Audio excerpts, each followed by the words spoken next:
wabarakatuh. Waalaikumsalam warahmatullahi wabarakatuh. Bismillahirrahmanirrahim. Ini sedikit tentang cara mengetahui tentang fase di mana seseorang terkena corona. Jadi pada saat seseorang itu kemasukan coronavirus, itu akan masuk ke dalam 5 tahapan atau 5 fase. Nah, dengan kita mengetahui ilmu ini, kita nggak akan terlalu khawatir, kita nggak akan terlalu takut, ya. Kita manusia mempunyai 2 belahan otak, ada otak kiri dan otak kanan. Otak kiri adalah otak logika, otak ilmiah. Otak kanan adalah otak imajinasi atau otak yang sifatnya adalah perasaan. Saat seseorang tidak dibekali dengan otak kiri yang tepat, yang akan bekerja otak kanan, dia akan ketakutan, dia akan cemas. Tapi pada saat seseorang itu dibekali dengan pengetahuan, otak kiri dia akan bekerja, sehingga otak kanan akan tidak dominan. Untuk itulah saya akan membekali dengan bagaimana cara mengetahui hasil laboratorium, ya. Pada saat kuman ini masuk ke dalam tubuh kita, kuman ini akan menyerang. Tetapi dia bisa gagal menyerang pada saat kita mempunyai imunitas humoral yang baik. Jadi kuman ini mau masuk dihalang-halangi sama tubuh kita. Di 0 sampai 7 hari ini kita belum mempunyai pasukan pembunuh terhadap kuman ini. Kita hanya bisa menghalang-halangi saja. Yang bisa menghalang-halangi ini adalah imunitas humoral. Siapakah orang-orang yang punya imunitas humoral yang baik sehingga selamat dari serangan kuman ini? Yaitu orang-orang yang satu, makannya tidak telat, kualitas dan kuantitasnya terjaga. Yang kedua, orangnya tidak terlalu capek dalam aktivitas, tidurnya cukup. Yang ketiga, yang keempat, tidak stres, cemas. Takut boleh dalam corona ini, karena itu menyebabkan hati-hati. Tapi ketakutan tidak boleh, karena itu menyebabkan orang stres, ya. Kemudian takut itu menunjukkan otak kiri, tapi kalau ketakutan itu otak kanan itu yang bekerja, ya.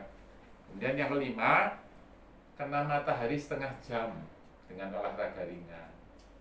Yang keenam, hindari polusi, jangan ada orang rokok di sekitar kita, karena itu nurunin imun. Itulah cara konsep 7 hari pertama, karena kita belum punya pasukan pembunuh. Pada saat imunitas humoral gagal, dia akan menyerang secara cepat. Replikasinya sangat cepat ini virus yang sedang kita hadapi ini. Kalau bakteri itu dari 0, 2, 4, 8, 16 itu bakteri. Kalau corona mRNA virus ini 0, 2, 20, 200, 2000, 20.000 dari replikasinya dahsyat. Makanya 0-7 hari adalah ngalang-ngalangin. Maka semua kita ada di sini, imunitas humoralnya harus baik. Di antara 6 itu yang paling penting yang nomor 4, yaitu stres. Itu paling cepat nurunin imun. Betapa banyak di sekitar kita kecapean, kurang tidur, telat makan, tetapi nggak stres, itu selamat. Gitu ya. Makanya hati-hati dengan yang nomor 4 ini, ya. Nah, 0 sampai 7 hari ini ditunjukkan dalam lab, PCR-nya positif, IgG-nya negatif, IgM-nya negatif. Sehingga seorang yang IgG, IgM-nya negatif tetap harus PCR. Karena kita nggak tahu, kalau PCR-nya negatif, IgG, IgM negatif, berarti memang nggak sakit. Tapi kalau IgG, IgM negatif, PCR positif, justru ini di fase yang harus kita hati-hati. Oke, jadi seseorang yang IgG, IgM negatif dan ada kontak, tetap saya anjurkan untuk PCR.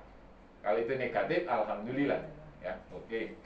Kemudian yang kedua, setelah 7 hari, tubuh kita mulai mempunyai pasukan pembunuh terhadap virus ini, namanya IgM. Ya. Di fase ini itu ditunjukkan dengan PCR positif, IgM positif, IgG negatif. Ini masih fase akut dan masih menular. Karena ini masih di fase aktif. Nah, itu biasanya waktunya 7 sampai 14 hari. Ya, tuh. Nah, dalam kondisi seperti ini, seorang yang IgM positif dan IgG negatif itu dianjurkan untuk isolasi mandiri di rumah selama 2 minggu. Nanti 2 minggu kontrol ulang, kita cek IgG IgM-nya. PCR tetap dilakukan. Oke? Kita masuk ke fase ketiga, di mana sudah masuk ke fase penyembuhan. Itu ditunjukkan dengan hasilnya 1, PCR-nya positif, IgM-nya positif, IgG-nya positif. Sekedar tahu bahwa PCR tidak bisa membedakan ini kuman hidup atau kuman mati. Tidak bisa. PCR itu cuma mendeteksi jasad. Nah, kapan PCR itu menunjukkan itu jasad mati dari kuman ini? Saat ada IgG. Jadi kalau IgG-nya positif, IgM positif, PCR positif, itu PCR yang menunjukkan jenazah kuman. Oke? Nah, jadi tapi kalau ada PCR positif, IgG-nya masih negatif, itu berarti kumannya masih hidup. ya, di situ ya. Nah, setelah fase penyembuhan akan masuk fase rekonvalesen, jadi fase pemulihan. Kopassusnya udah pulang kampung, pembunuhnya karena udah nggak ada perang, cirinya PCR-nya masih positif, tapi kuman jenazah. IgG-nya positif, IgM-nya sudah negatif. Itu biasanya di waktu 21 sampai 28 hari. Oke ya. Tuh. Nah, kemudian fase keempat udah masuk fase kelima. Itu fase penyembuhan. Fase penyembuhan, fase kelima ini ditunjukkan dengan 1, PCR sudah negatif, tubuh sudah berhasil membersihkan jenazah, sudah dibawa pergi. Kemudian yang kedua ditunjukkan dengan IgG positif, IgM negatif. Ini akan menetap seumur hidup kayak gini. Lalu pertanyaannya, apakah seorang yang sudah punya IgG itu nggak mungkin kena? Salah, masih bisa. Namanya reinfeksi. Cuma peristiwa di dalam tubuhnya berbeda. Seseorang yang tidak punya IgG positif, saat kemasukan kuman, IgM-nya butuh waktu 7 hari. Tetapi seseorang yang sudah punya IgG, itu kalau kemasukan kuman, itu cuma butuh waktu 1 kali 24 jam IgM terbentuk. Sehingga tidak terlalu berbahaya buat dia, karena pasukan khususnya sudah langsung ada dalam 1 kali 24 jam. Sehingga kumannya belum sampai berkembang, makanya tidak pernah bahaya lagi orang yang pernah terinfeksi. Itulah cara Allah memuliakan orang-orang yang ikhlas dalam berjuang. Sesuatu yang sepertinya pahit kita rasakan, padahal itu adalah cara Allah menolong kita. Dengan IgG yang pernah positif, pada saat kondisi yang paling ditakutkan dalam suatu pandemi itu adalah suatu outbreak. Apakah outbreak? Orang sakit massal 500 sakit bareng, sehingga tidak ada isolasi lagi, harus dirawat sama-sama. Kenapa ini kegagalannya tinggi? Karena saat ngobatin satu ketimpa satunya, ngobatin ini ketimpa ini, jadi kegagalan pengobatan. Nah, pada saat-saat tidak ada outbreak, seorang diberi sakit dahulu, itulah cara Allah memuliakan kalian.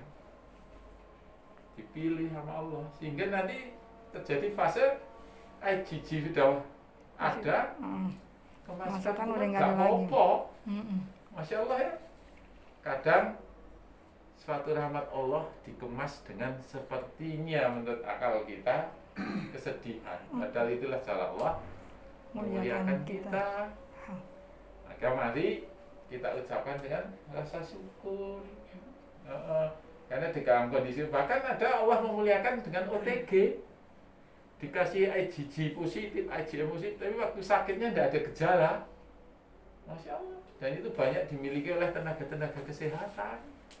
Mereka yang ikhlas berjuang, yang ada di dalam otak mereka itu hanya Allah dan menolong sesama mukmin muslim yang memerlukan. Mereka nggak pernah berhitung dengan takut, tidak pernah berhitung dengan istilahnya resiko. Nah, Allah pilih. Bahkan penelitian di keluarga kesehatan, orang-orang kesehatan itu pun terselamatkan pada waktu outbreak. Ternyata kita dengan APD yang sebaik-baiknya, mandi, jadi kondisi kita fit, ya, nonsen kita nggak membawa kuman. Kuman yang sedikit itu ternyata memberi imunisasi pada anak-anak kita. Nah, itulah jawaban kenapa di Wuhan waktu outbreak tenaga kesehatan keluarganya pada selamat. Ternyata tubuh mereka sudah kenal kuman, sehingga sudah terbentuk mekanisme imunologi. Masya Allah. Kadang sesuatu yang kita kemas dengan istilah yang Allah kemas dengan kesedihan itu sebenarnya adalah kebaikan.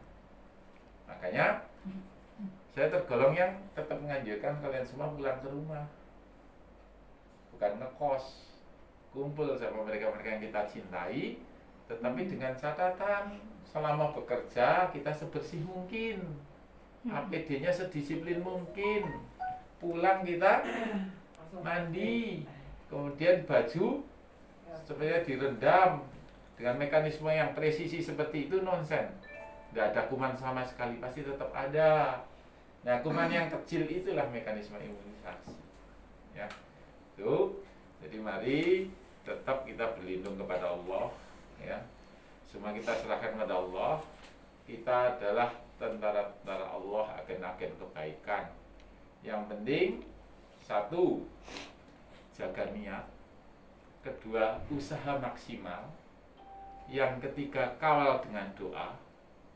Yang keempat, sabar dan tawakal. Yang kelima, biarkanlah Allah meneruskan usaha-usaha yang tidak bisa dilakukan oleh kita sebagai manusia. Itulah pedoman dalam kita menghadapi wabah ini. Satu, jaga niat. Kita hanya mencari wajah Allah, tidak wajah yang lain. Yang kedua, usaha maksimal, ikhtiar, jaga pertahanan dengan APD yang baik. Yang ketiga, kawal dengan doa. Yang keempat adalah sabar dan tawakal. Yang kelima, biarkanlah Allah meneruskan usaha-usaha yang tidak bisa dilakukan oleh kita sebagai manusia. Demikian yang sedikit, semoga bermanfaat. Yang benar datangnya dari Allah, yang salah dari saya yang dhaif dan dari setan. Saya tutup dengan doa kafir majlis. Subhanakallahumma wa bihamdik, asyhadu an la ilaha illa anta, astaghfiruka wa atubu ilaik. Assalamualaikum warahmatullahi wabarakatuh. Waalaikumsalam warahmatullahi wabarakatuh.